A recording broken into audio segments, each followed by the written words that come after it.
Salut la mode, c'est Raph. Salut la mode, c'est Jus, on espère que ça va bien. Aujourd'hui on va faire une petite review des loups-garous faibles. Des loups-garous d'Ultimate Werewolf, les loups-garous à malus. Vous vous rappelez de l'extension personnage de Tierce-Lieu avec 3 nouveaux rôles? Découvrez maintenant la gigaboîte du loup-garou américain avec plus de 200 rôles dedans. 200 rôles 200 rôles 200 rôles 200 rôles. Et en fait dedans, du coup on a des cartes de loup-garou et on a genre tout ça en loup-garou faible. Donc c'est des loups-garous qui vont désavantager le camp des loups-garous. Vous connaissez l'idiot du village, le bouc émissaire, le lican qui sont des villageois à malus. Bah là on a des loups-garous à malus. Et on va découvrir en quoi, qu'est-ce qu'on peut faire avec ces rôles en fait finalement. On va vous donner vite fait notre avis dessus. Voilà, vite fait. Vite fait, hein. Très vite fait. Bien, bien, non, oui, non, non, oui. Avant de commencer, Raph, est-ce que tu peux expliquer pourquoi?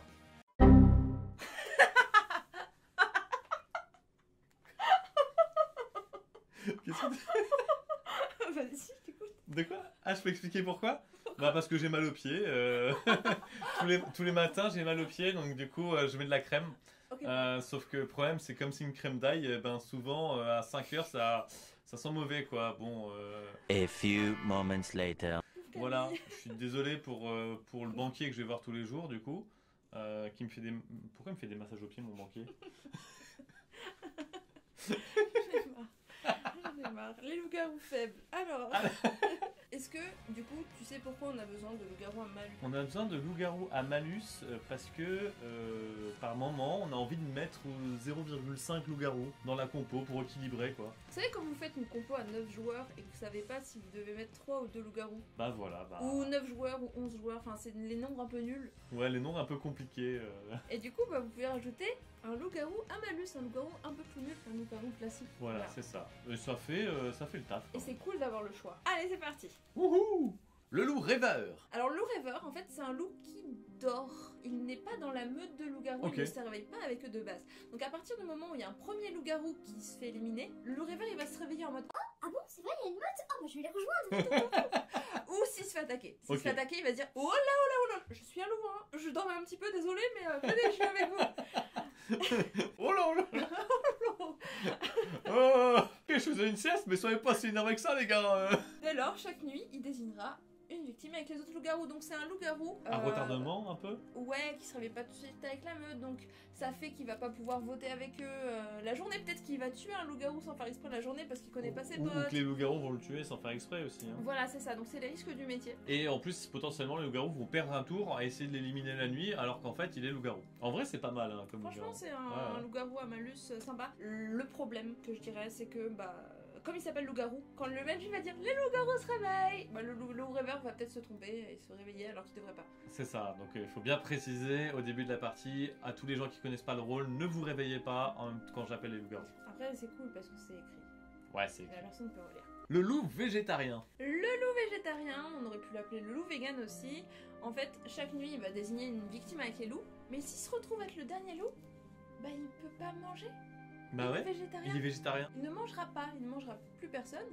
Donc, va y avoir des nuits sans mort parce que les loups-garous ne tueront plus. C'est ça, et donc du coup, son seul moyen de gagner, ça va être de réussir à faire tuer tous les innocents la journée, lors du vote, jusqu'à ce qu'il ne reste plus qu'un seul innocent en face de lui, et là, il aura gagné la partie. Voilà, donc moi, si je suis loup végétarien, ma strat, ça va être de un peu me sacrifier pour les loups. Quoi. S'il y a un loup qui doit mourir au début de la partie, ce sera moi, parce que en fin de partie, je suis nulle. Oui, c'est ça, voilà. Il faut faire très très attention avec ce rôle, ça va contraindre un peu la partie, et du coup, forcément, c'est un malus.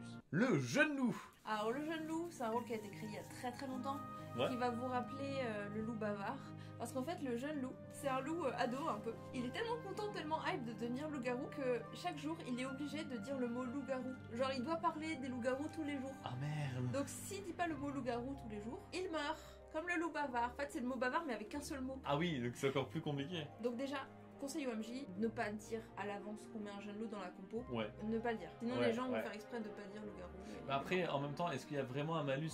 Enfin, est-ce que le malus est si important que ça si les gens savent pas qu'il est dans la partie? Au bout d'un moment, les gens savent que ce rôle existe. Après, est-ce que le risque c'est pas que les gens choisissent de ne jamais dire loup-garou au cas où il y en a un secrètement dans la partie, tu vois? Oui, c'est possible. Mais dans tous les cas, c'est chaud, ouais. C'est très très chaud. Eux, ils l'ont mis dans leur rôle obsolète. Tu vois, ils ont mis une petite toile d'araignée sur la carte pour dire Ouais. que bon, c'est un rôle un peu obsolète. Mais ouais, c'est rigolo. Ouais, en gros, ils l'assument déjà plus eux-mêmes, quoi. Ouais, et c'est un faut peu pas- l'ancêtre du loup bavard. Ok. Voilà. Ouais, de toute Rigolo. façon, c'est ouais, c'est marrant. Le loup pas si incisif. Ah, ça, c'est mes traductions. Hein. Moi, j'ai... Les traductions de jus. Mais il a une grosse canine, en fait, ça vient de Funkface, qui est un personnage de dessin animé aux États-Unis, mais sauf que bah, nous on connaît pas Funkface. Ouais. Je ouais, l'ai ouais. traduit pas si incisif parce qu'il est un peu nul. En fait, il se réveille avec les loups que la première nuit. Et Donc, après, il est- il ne se réveille plus avec les loups. Donc il est pas si incisif, quoi. Ouais, il se réveille pas avec les loups, donc il va pas pouvoir communiquer avec eux, faire les choix avec eux, Ouais. etc. Et du coup, il va pas pouvoir influer sur qui va mourir la nuit. Et si les autres loups meurent, du coup, il peut pas Si, tuer. il Ah, si, devient le loup. Ok. Si, heureusement. Bon, c'est pas un très gros malus, mais c'est un petit malus quand même. Bah si t'es le bon joueur de la partie Qui doit incisif, tu peux pas bah, influencer les tu vas autres. peut-être avoir le seum que tes loups ils fassent les mauvais choix la Oui, nuit, tu vois. c'est vrai. Le loup furie. Le loup furie, chaque nuit tu désignes une victime avec les autres loups-garous, bon classique, sauf que... Ah oui, oh là, ah ouais, il est compliqué celui-là. Si une journée se finit sans qu'un vote ait eu lieu, les joueurs auront 10 secondes pour faire un bûcher final et tu devras voter pour sauver. C'est un rôle qui est de pair avec un autre rôle qui s'appelle le berger. On met les deux dans la partie et en fait s'il y a une journée sans vote, pouf, le MJ te donne 10 secondes, tout le monde va faire un vote, on va devoir accuser vite quelqu'un et le berger et le loup furie seront obligés de voter vers le haut. Donc Et donc- c'est un rôle qui va de pair avec un autre. Et donc du coup, si on veut être sûr de trouver le loup furie, il faudrait que tout le monde choisisse de voter vers le bas, ce qui forcerait le berger et le loup furie à voter vers le haut. Mais du coup, on prend le risque de tuer un innocent. En vrai, ça se tient, hein. Ouais, c'est une mécanique rigolote, mais il faut mettre les deux rôles en jeu. Mais je comprends que du coup que ce soit malus pour les loups-garous, parce que forcer les villageois à tuer quelqu'un alors qu'ils auraient pu ne pas tuer quelqu'un, c'est déjà un désavantage pour les loups-garous. Le loup fidèle. Le Dire Wolf, donc c'est vraiment les chiens de Game of Thrones quoi. Vous voyez les gros loups dans Game of Thrones, bah c'est lui. Ok. En fait chaque nuit il va se réveiller avec les loups quoi, c'est un loup classique. Sauf que la première nuit il choisit un joueur qui sera son maître et il lui sera fidèle. Qui fait que bah, si le maître meurt, le Dire Wolf meurt avec. Par contre, petit buff, si t'es le dernier loup en vie, t'en fous de ton maître. Ben c'est vachement cool parce que mine de rien ça contraint les choix des loups-garous. S'ils veulent rester un maximum, ils peuvent pas tuer le maître. Le maître est forcément innocent, je crois, non? Non, ça peut être un loup-garou aussi. Ouais, Ok. il choisit. Ah, il choisit, pardon, my bad. Ouais, il peut peut-être choisir le joueur sur lequel il va se dire, lui, il y a peu de chances qu'on ait envie de le tuer tout de suite, ou un truc comme ça, quoi. C'est intéressant et puis bah vous pouvez faire une partie exprès mécanique de couple et mettre le Dire Wolf. Oh la tuerie! J'ai envie de jouer les rôles des abonnés avec celui-là. Il y avait quoi dans les rôles abonnés? Le gardien de l'enfant. prison, les gardiens de prison et l'enfant. Bon, petite dédicace au rôle des abonnés qu'on va sortir aussi, ou qu'on a sorti aussi. Si vous jouez ce rôle-là, plus le gardien de prison, plus l'enfant avec le Cupidon, c'est parti, c'est la catastrophe. Le loup de compagnie. C'est un loup-garou classique qui serait avec les loups-garous, sauf que la première nuit il choisit son maître. Sauf que le loup de compagnie il est trop mignon. Alors le maître il l'aime beaucoup, donc si le loup de compagnie meurt, là c'est le maître qui meurt. Et du coup bah en fait le loup de compagnie, qu'est-ce qu'il aura intérêt à faire? Bah peut-être qu'il va choisir un joueur fort autour de la table. Ah oui, comme ça, s'il meurt lui, le Il joueur emporte fort. le joueur fort avec lui. Ah Là, il est classifié dans les rôles faibles. Mais en Ouais. fait, j'avais fait un post sur Board Game Geek pour poser des questions après avoir traduit, parce que j'avais plein de questions sur des rôles où c'était pas clair. Et je leur ai dit, mais pourquoi le Pet Wolf, il est considéré comme un loup faible? Ils m'ont dit, Ah, doit y avoir un problème.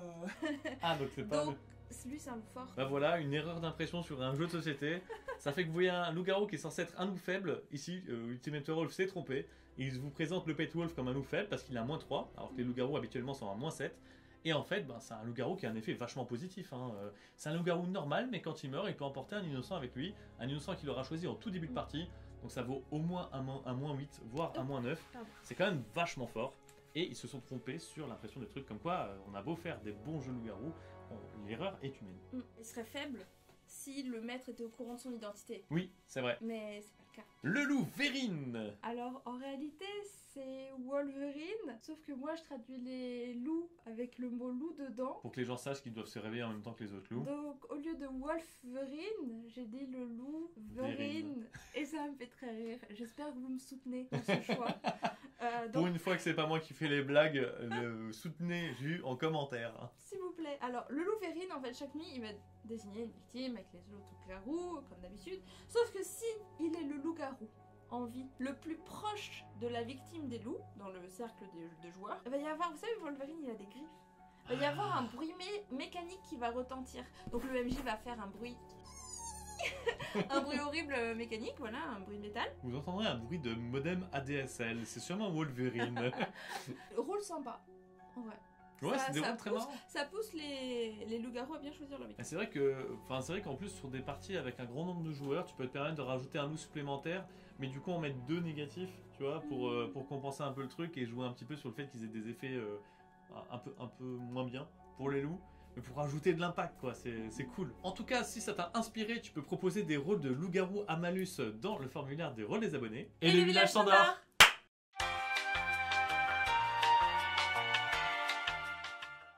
3. Et Et- le village standard. Pas du tout. Pourquoi je vais dire à l'année prochaine 1, 2, 3, à l'année prochaine.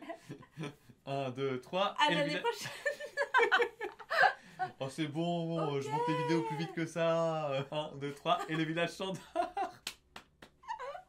Allez, c'est bon, coupé. Allez. Tu, tu, tu, tu, tu, tu, tu, tu, tu, tu.